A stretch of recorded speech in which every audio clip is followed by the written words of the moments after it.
There is this video I posted on TikTok a few days ago where a Nigerian man based in Canada said, if you are stable back home, you don't need to come to Canada. Don't come to Canada if you are stable back home. It's not worth it. It's just a fleece. It's a mirage. And that's the truth. Which I will say the Western world in general, not only Canada. And many people castigated him for saying that. You see, if there is one thing that the black man dislikes and hates with passion, is the truth. And if there is another thing that he loves with so much passion, is anything that has to do with the white man. Even his excrement or excreta, they don't see any problem with it. A man once said to the black man, when the white man farts, it's like an aroma. But when the black man farts, it is very noxious. Since it's coming from a fellow black brother, it is wrong.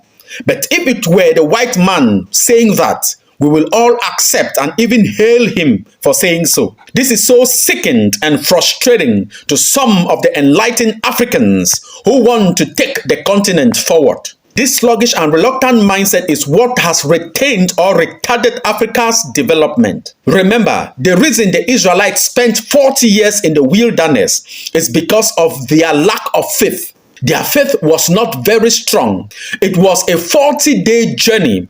But because of the stubbornness and lack of focus and objective and faith, they had to spend 40 good years in the wilderness. You see, the truth and reality between people in Africa and Africans in the diaspora is that those in Africa are happy slaves because they think traveling to Europe will transform their lives and make them successful and even achieve their goals and become happier and peaceful in life. They are happy yet poor in their pocket. While those in Europe are sad slaves, they have no life of their own, just to work money. In the end of the day, they are rich in their pocket, yet sad in their mind. You see, more than 90% of Africans in the diaspora desire to come back home, but for many other reasons, like I earlier said, prevent them from coming. Which one of the reasons is poverty. They haven't established or invested back home. They definitely nothing to show for.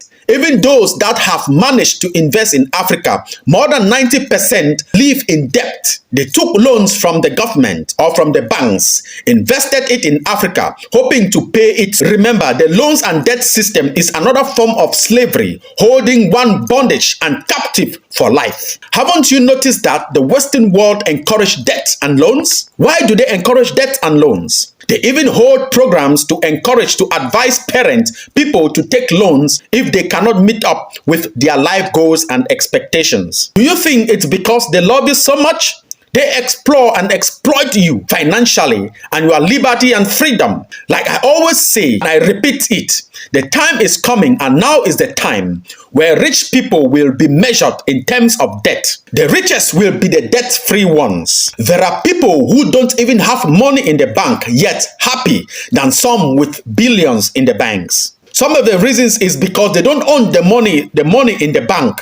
And some of the money in this bank is a debt they collected from the bank with accrued interest. Yet they live in fear and panic for the rest of their lives until they finish and repay this debt, which is not always the case. They give you this debt with collaterals and never wish you to pay this debt because if you default payment, they will definitely confiscate your collateral asset. In most cases, are your houses and lands. It's the same debt and credit system that has put Africa in abject poverty and slavery. Until Africa and Africans are free from this debt, they will never be free indeed. There is no single country in the world that doesn't live in debt. And guess what? Who pays this debt? Are the citizens. That's why they keep augmenting and increasing taxes and commodity prices in order to meet up with this debt.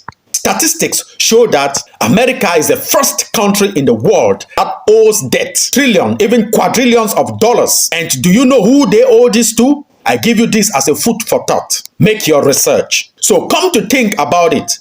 If America, the #1 power and economy in the world, owes this usurious sum of money as debt, what more other countries that they determine the sales of their produces, their foreign exchange rate and so on. What they do, they disseminate the burden onto other countries by increasing the sales of America's productions and reducing the prices of other countries' produces. One of the things that causes countries or people to live in debt is because they don't want to cut their coat according to their clothes.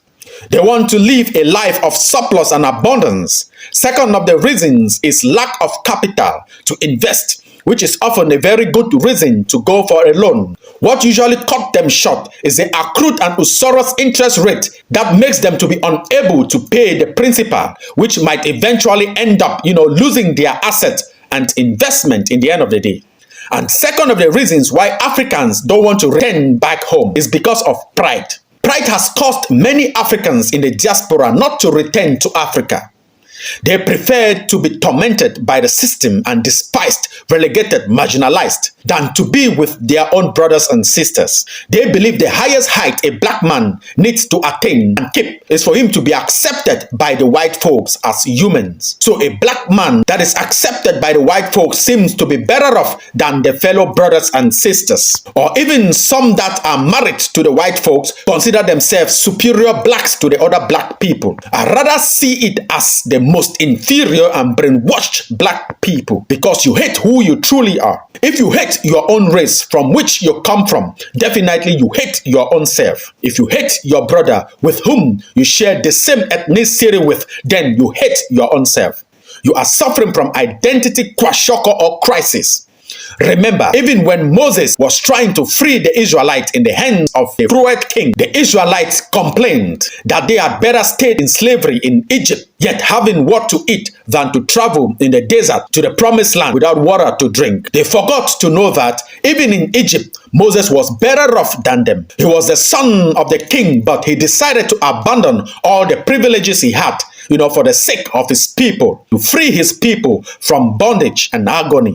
In like manner, most of us that have come to Europe and excelling, we tend to despise our own brothers that are still struggling and those that are suffering back home. You see, a man's respect comes from where he comes from, not what he owns. Most Africans admire the promised land but are so afraid to undertake the journey in the desert, forgetting to acknowledge that they can't get into the promised land without passing through the desert. We have also been brainwashed in our childhood days that Europe is heaven and the white people are descendants of angels. Instead of us making Africa the paradise, we abandon it for an elusive paradise. Now we are being held in betwixt like bewildered bird, knowing nowhere to take and nowhere to go. Europe is a scam, and the life you see on the social media or on the media is an illusion. In most cases, when you are speaking with your fellow brother or sister overseas, you sound happier than most of them. Most of us here in Europe instead envy you back home because we don't have a life here, but we have no choice. We have chosen to live in the prison we are. Life here is more depressed, oppressed, lonely, and frustrating. Let no one lie to you. Everyone is going through this depressed and lonely lifestyle. Even the white folks go through the same, but they have no choice. It is their land. No one is exempted. It was when I came to Europe that's where I understood this statement. There is nowhere like home. Home is home, sweet home. Come to think about it, that most Africans in the diaspora make their money in Africa. Mostly those that buy and pick already used second-handed things and ship them to Africa. That is where they make their own money.